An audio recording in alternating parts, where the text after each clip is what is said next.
اور وہ مختلف چیزیں کہہ رہے ہیں کہ آدھی رات کو عدالتیں بھی جنرل باجوہ نے اس لیے کھولیں کہ عمران خان صاحب آرمی چیف کو سیک کر سکتے تھے. حالانکہ اس رات کو ہم وہیں پہ تھے, ہم نے ایسی چیز کوئی دیکھی نہیں, اور بھی بہت سارے صحافی تھے. تو خان صاحب ایکچولی جو لوگ ان کو لے کر آئے تھے, اب وہ ایک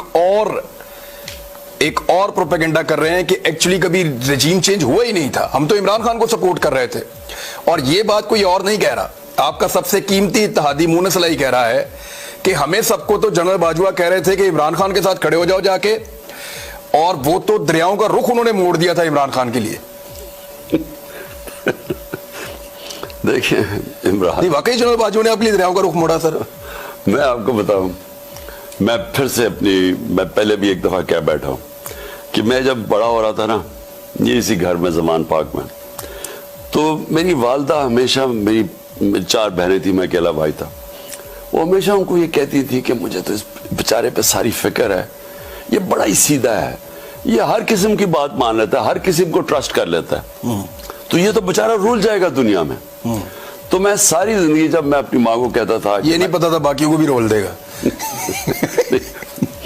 اچھا کہنا چاہ رہا ہوں کہ میں ساری زندگی اپنی ماں کو کہتا تھا, میں کہا مجھے امی کیا فرق پڑا, جو بھی دنیا کرتی تھی میں تو کامیاب ہو جاتا ہوں. میں اپنی ماں کو ہمیشہ کہتا تھا.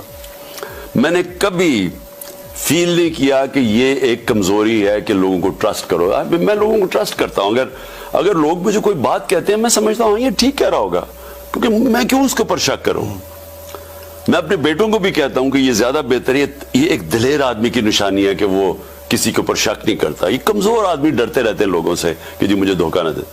لیکن میں نے پہلی دفعہ, جو میری جنرل باجوہ سے میرے 3.5 سال گزرے ہیں, پہلی دفعہ میں نے ریئلائز کیا کہ یہ کتنی بڑی میری کمزوری ہے, کیونکہ میں اس کو ٹرسٹ کر لیتا تھا. جو جنرل باجوہ کہتا تھا میں کہا ہاں ہم دونوں ملک کے لیے ہیں, اسٹیبلشمنٹ ہے, فوج ہے, ہمارے انٹرسٹ ایک ہی ہے کہ ملک کو بچانا ہے. مجھے یہ پتہ ہی نہیں تھا کہ کس طرح میرے سے دھوکے دیے گئے, جھوٹ بولے گئے.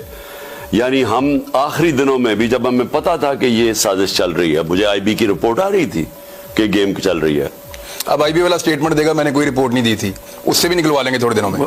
وہ کیا بچارے نکالیں گے, وہ بچارہ وہ بھی مجھے ڈر ڈر کے کہتا تھا, چیزیں بتانی شروع کر گیا. مجھے وہ رائٹنگ میں نہیں دیتا تھا, مجھے خود آ کے بتاتا تھا کہ پتہ نہ چل جائے.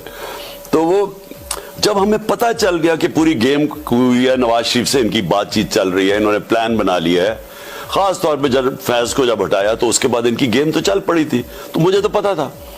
میں جب جنرل باجوہ سے پوچھوں, ہو ہی نہیں سکتا, ہم تو کنٹینیوٹی چاہتے ہیں, ہمیں تو یہ. میں نے جب آخر میں جب مجھے پتا چلا کہ یہ, میں نے ان سے یہ پوچھا بھی, میں نے کہا دیکھیں مجھے یہ بتا دیں, وہ میرے اسلام آباد کے گھر میں, وہ میں نے کہا مجھے یہ بتا دیں کہ ہمارے سارے اتحادی, ہمارے جو لوگ اپنے ایم این ایز ہیں, وہ سب کو انڈیکیشن یہ دے رہے ہیں کہ فوج چاہتی ہے کہ آپ ادھر چلے جائیں.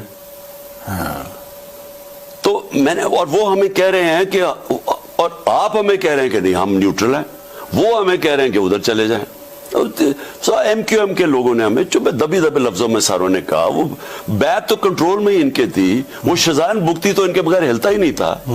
تو ہمیں تو پتا, تو ہم حیران کہ یہ مجھے کہہ رہے ہیں کہ کچھ نہیں ہے, ادھر سے اور سگنل مل رہے ہیں. میں نے ان کو کہا کہ یہ سمجھ جائیں کہ اگر آپ نے اس وقت گورنمنٹ کو ہٹا دیا اور پولیٹیکل انسٹیبلٹی آ گئی, تو میں آپ کو بتا رہا ہوں کہ کوئی نہیں سنبھال سکے گا آپ کی اکانومی کو, اور خاص طور پہ یہ چور تو نہیں سنبھال سکیں گے. شوکت ترین کو میں نے بھیجا, انہوں نے اس کو بتایا کہ یہ جناب حالات ہیں, آپ نے اس وقت اگر یہ کر دیا. 2 گھنٹے وہ بیٹھا رہا ان کے ساتھ, ایک سمجھایا اس نے سٹیپ بائی سٹیپ. تو آپ کو کیا لگتا ہے, پہلے میں سن لوں, اس کو بھی کہا کہ فکر ہی نہ کرو, کنٹینیوٹی رہے گی. اچھا, مجھے بھی کہا فکر.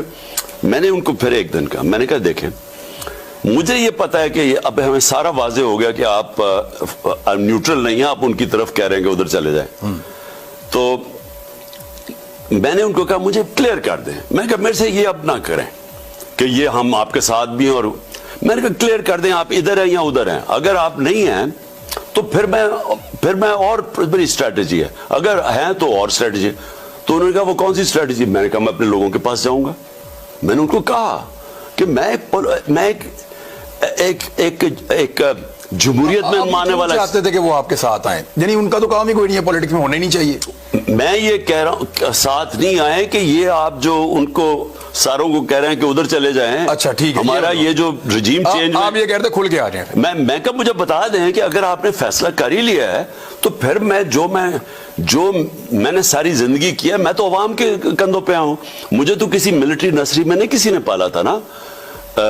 بھٹو کو ہمیں پتا ہے کدھر تھا، وہ ڈیڈی کہتا تھا ایوب خان کو، مجھے اس کا پتا ہے کہ یہ نواز شریف کو تو جنرل جلانی نے پالا تھا۔ میں تو 22 سال اپنی محنت کر کے آؤں، نیچے سے پبلک کو لے کے آؤں، تو میں کہا میں واپس پبلک میں چلا جاؤں گا۔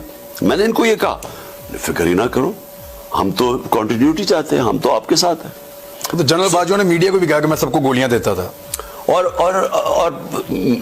بعد میں پتا چلا کہ میں اکیلا نہیں تھا جس کو لال بتی کے پیچھے لگائے ہوئے تھے، اور بھی بڑے لگائے ہوئے تھے، اور خاص طور پہ ان کے اپنے کولیگز کو بھی۔ بہرحال ایشو میں صرف یہ کہہ رہا ہوں کہ دیکھیں جو ہوا یہ سارا اس کے پیچھے ہمیں پتہ ہے ہینڈلرز تھے، اور جب یہ ہو گیا اور جب پتہ چل گیا کہ پبلک آ کے ہمارے ساتھ کھڑی ہو گئے، 10 اپریل ایک پاکستان میں ایک ایسا وقت تھا جس میں کبھی ایسا ہوا نہیں پاکستان کہ پبلک آ کے کھڑی ہو گئی، ایک وہ پارٹی جس کو گورنمنٹ سے نکالا ہے۔ تو جب آپ کو نظر آ گیا کہ پبلک آ کے ادھر کھڑی ہو گئی ہے، اور یہ بھی نظر آ گیا کہ لوگ ان چوروں کو نہیں مانیں گے، بلکہ ہمارے ساتھ لوگ اس لیے آئے، ان چوروں کی شکلیں دیکھ کے، وہ 3 اسٹوجز کی جب شکلیں دیکھی وہ لوگ ادھر آ گئے۔ اب جب لوگ ادھر آ گئے، انہوں نے جو اس کے بعد کیا، میں نے سب سے بڑا ظلم کیا، جو انہوں نے 7 مہینے ہمارے